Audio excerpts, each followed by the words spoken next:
Top story. We had a blast in D.C. this weekend. According to OANN, tens of thousands attended the Million MAGA March. The word million referring to the number of scabs behind attendees' ears from where the Oakleys got too tight. So, Alex, have you recovered yet from sprinting alongside the President Steve Kerr Trump motorcade begging the president for eye contact?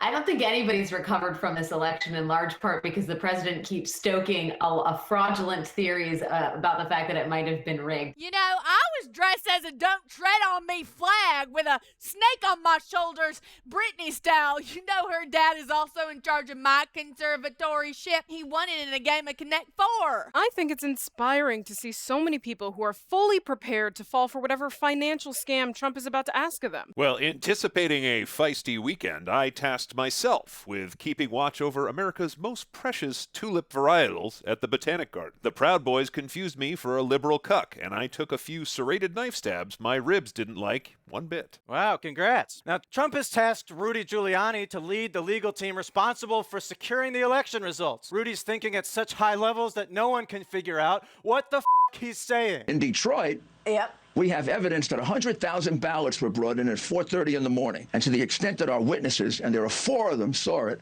and one of them is an ex-employee of Dominion, according to them, every single ballot was for Biden. And not only that, whatever ballots they could see, because these weren't Republicans, so they could get closer. Every ballot they could see, it just had Biden's name on it. Now, why does that happen? It happens because you know you're behind. Dominion notifies you, you call off the counting, and then you start doing ballots like this. Okay, Alex, is there more airtight proof that Trump is taking this recount extremely seriously than hiring Rudy Giuliani, a man who has to frequently apologize for vomiting on his divorcee date's breasts? Rudy Giuliani is the person you go to when no one else will take your case. There is a reason that judges across the country in battleground states have thrown out these ridiculous lawsuits. They are based on nothing. I mean, I think Rudy is showing off that he can speak computer. I mean, the second he started saying that and talking like that, all my appliances came into the living room, scared the hell out of me. Now, interestingly, I hired Rudy as an attorney back in the 80s to settle a small claims suit over a $300 plumbing cost, and I somehow ended up spending 5 years in federal prison. Love that. Enough about that. The media is pretending the hoax virus that my aunt Hoax died of is increasing. In 49 states, it has infected 11 million Americans. The Amazon Washington Post came after my boy Trump, even though he's still recovering from the very deadly coronavirus. The Washington Post is reporting this morning that the president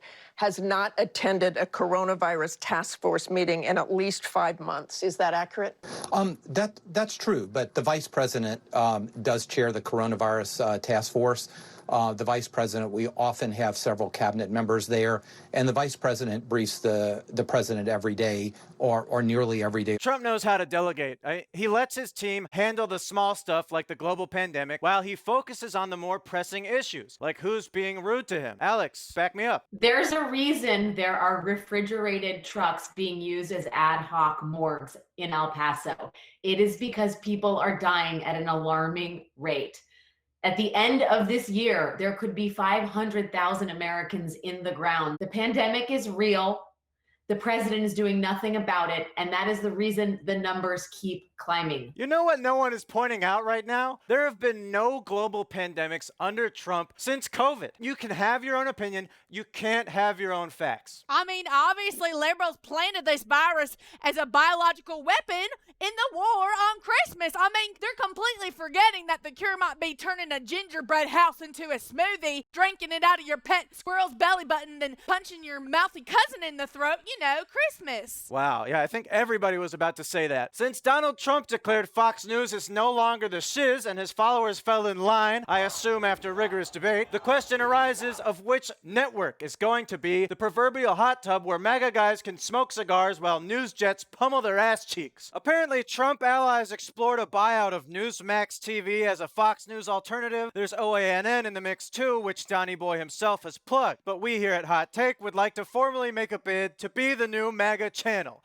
Roll the fucking tape. Forget mainstream liberal media outlets like Fox News, Newsmax, and OAN. Those networks only report facts that serve their narrative. While at Hot Take, we promise to never report facts at all or even acknowledge a shared reality. Tucker Carlson and his cronies cast doubt on climate change. Hot Take believes Earth is inside a panther's nipple and he's walking through a desert right now. OAN gives a platform to wackos who think there are satellites in your teeth and medicine is poison. At Hot Take, we tell you the truth. There are satellites everywhere in your body and medicine is salsa. Hot Take, the new home for MAGA country. Damn, if I was Trump and I saw that, I would be in my pants. Honestly, if I was me and I saw that, I'd be in my pants. You know, this all to say I am in my pants right now. Taylor, language. I told you my babies are home alone watching this. Alex, you want in on the new media venture? I think it would be a fantastic idea. It would be saving the country.